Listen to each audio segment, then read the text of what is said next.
Lo que nos pasó, lo que no evaluamos para que hoy vivamos esta realidad. Las luchas, los triunfos, las conquistas para las mayorías, los héroes, las indispensables, pero también aquellos nefastos y vendepatria. La historia nuestra. En Atardeceres. Es un placer presentar al profesor de historia, de los más favoritos que tengo en mi vida, de estudiante en la secundaria y hoy haciendo un programa de radio. Señor Francisco Punzi, ¿cómo le va? Buenas tardes. ¿Qué tal? Buenas tardes. ¿Cómo andan, chicos? ¿Todo bien? Todo bien, todo bien. Bueno, muchas gracias. Usted ya lo sabe, ya lo sabe.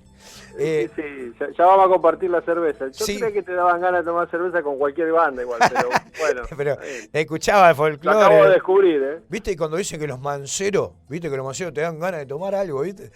Bueno, así. Señor, vamos a meternos, tenemos 8 minutos para disfrutar, no sé si disfrutar, para saber más, eso quise decir, y hablar del 12 de octubre, Fran, ¿qué onda? Bueno, sí, para conocer, el conocimiento tiene que darnos en algún punto un grado de disfrute. Sí, sí. Bueno, arranco por las chicanas que tiraste al aire como para despejar dudas. Bien. Colón habrá descubierto lo que él habrá querido descubrir, en realidad él vino para América, o para lo que hoy se llama América, y nunca se dio cuenta que estuvo en un continente nuevo. De hecho, murió sin saberlo, pensó que había llegado a las Indias. Claro. Con lo cual, tampoco lo descubrió él. Obviamente, lo que se suele decir, sobre todo en este último tiempo, es no puedes descubrir algo que ya millones de personas lo conocían. Así que eso...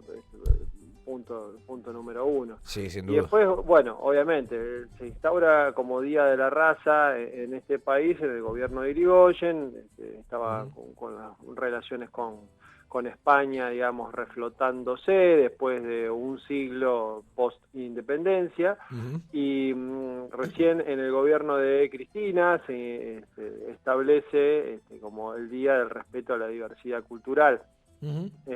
Bueno, esa fue otra chicana que lanzó José Luis Espert. Sí, no merece mucho más reflexión porque me va a quitar minutos al vicio. Un imbécil. Sí, bueno, como buena parte de toda la derecha rancia del planeta, ¿no? Que lo hacen solamente para provocar a un sector, y caer en esa provocación es perder el tiempo. Tal cual. La verdad es que lo que hay que rescatar, y lo que me gustaría decir, porque ya lo hemos hablado en otras ocasiones, es que en los últimos años, en cuanto a la historiografía, ha habido un grupo de historiadores sociales, a quienes yo respeto mucho, que empezaron a enfocarse en el estudio de la conquista y colonización desde otros ángulos, que me parecen interesantes, que hoy, como suele pasar a veces en la historia, también lo utilizan de manera provocativa, como para despertar interés. No escapamos muchas veces a esa lógica, que tiene que ver si realmente fue una conquista y una colonización. A ver. Entonces vos me decís, pero ¿qué me está diciendo? Claro. ¿No? ¿Que todo lo que estudiamos es mentira? No.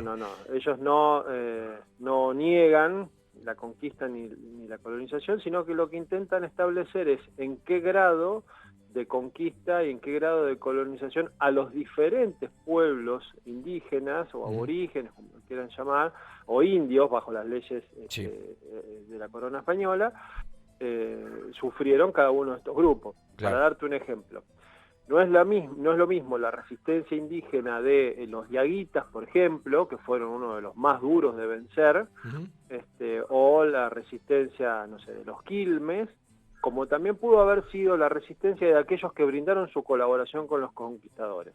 Mira. Por ejemplo, la pregunta, digamos, madre es, ¿cómo puede ser que un grupo de conquistadores pudieran someter a grandes imperios indígenas? En este caso, particularmente el Inca y el Azteca.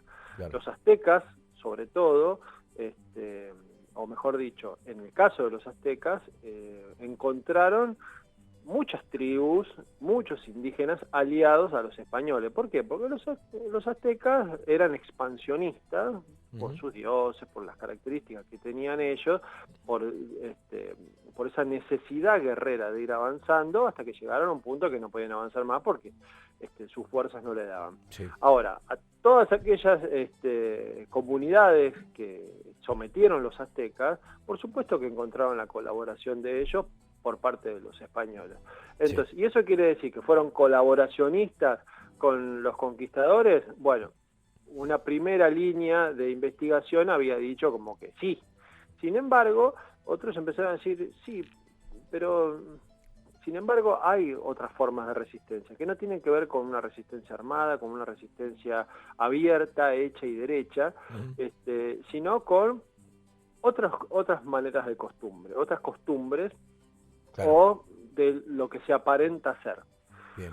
Cuando vos tenés un poderío militar muy inferior a tu rival, por ejemplo, una de las formas de resistencia es, bueno, sí, vos me decís que yo, perdón por bajarlo a un llano, sí, ¿no? Se entiende. Una síntesis feroz. Una de las formas es, bueno, vos me decís que yo tengo que adorar a tu Cristo, bueno, sí, yo soy católico, tú sí, te rezo, Padre nuestro que estás en el cielo, fantástico, pero después, puertas para adentro, seguían adorando los mismos dioses, que esto lo conocemos, es harto conocido, bueno, y esta corriente historiográfica lo que intenta establecer son esos grados de resistencia y esos grados de colonización. Correcto. Colonización, en el sentido del historiador Stein, es cuando instalaban los entes de gobierno y de justicia de la corona española en estas tierras, y así gobernaban. Sin embargo, también está la colonización mental, y eso es muy difícil de establecer. Seguro. Porque en realidad la colonización mental ha resistido durante muchísimo tiempo. Sin embargo, hay culturas donde voy a utilizar una palabra que no sé si es la correcta, pero bueno, que el sincretismo que generó, bueno, hay una cuestión entre lo cristiano y lo indígena, y sin embargo hay otros que directamente no lo aceptaron, puertas adentro. Claro. Pero para que no les hicieran daño, bueno, le dijeron a los españoles, o a los conquistadores, mejor dicho, sí, bueno, está bien. Claro. Que sea católico, soy católico, no me molesten más. Sí, está clarísimo. Fran, la verdad es que cuando a vos también te enseñaron esto en la escuela, ¿no? El Día de la Raza, Colón descubrió América, ¿no? Esto, claro, sí, yo soy hijo del Día de la Raza. Claro. ¿Y cuándo descubriste vos la verdad? Más o menos, ¿cuando empezaste a estudiar para ser profe o antes? Mirá, la verdad es que yo como estudiante de historia en la secundaria estudiaba historia solamente para aprobar la materia. No me gustaba la historia, no me gustaba cómo me la daban, me parecía pesado, denso, tener que estar memorizando y repitiendo las cosas que me decían. Entonces la verdad es que nunca le presté mucha atención. Y empecé a prestarle atención a la historia a través de la historiografía, a través de la literatura y a través del fútbol. Ya lo hemos contado, soy hincha de Chacarita, salió campeón en una época muy particular, en el año 69, gobierno Onganía, y empecé a ver que la historia tenía otros matices. Bien. Y empecé a preguntarme sobre la historia tal cual nos contaba, o a dudar de la historia tal cual nos contaban, y pasados los 20 años. Bien. De hecho, empecé a estudiar el profesorado de historia cuando tenía 23, después, bueno, por cuestiones laborales lo dejé y lo retomé algún tiempo después. Pero si no, uno no se está repreguntando la historia continuamente. Y estos espacios son buenos para generar esa duda, de que la historia medida en buenos y malos, lo que puede llegar a generar son... qué palabra fea, hoy estoy en una mala elección de palabras. Puede generar falacias, dejémoslo ahí. Entonces lo que hay que hacer es preguntarse a sí mismo y en todo caso generar dudas, generar argumentos y tratar de solventar esos argumentos. Y buscar otras fuentes. Querido Fran, tenemos que seguir este carrusel hermoso que se llama Atardeceres, y una vez más le pusiste una lamparita de color al camino. Bueno, chicos, les agradezco el llamado. Como siempre, un placer estar con ustedes. Un abrazo grande. Nos encontramos la próxima. Nos encontramos la próxima. Abrazo grande. Dale, chau, chau.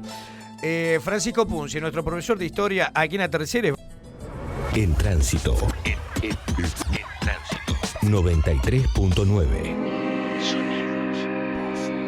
En Tránsito. 34 años de radio en el oeste.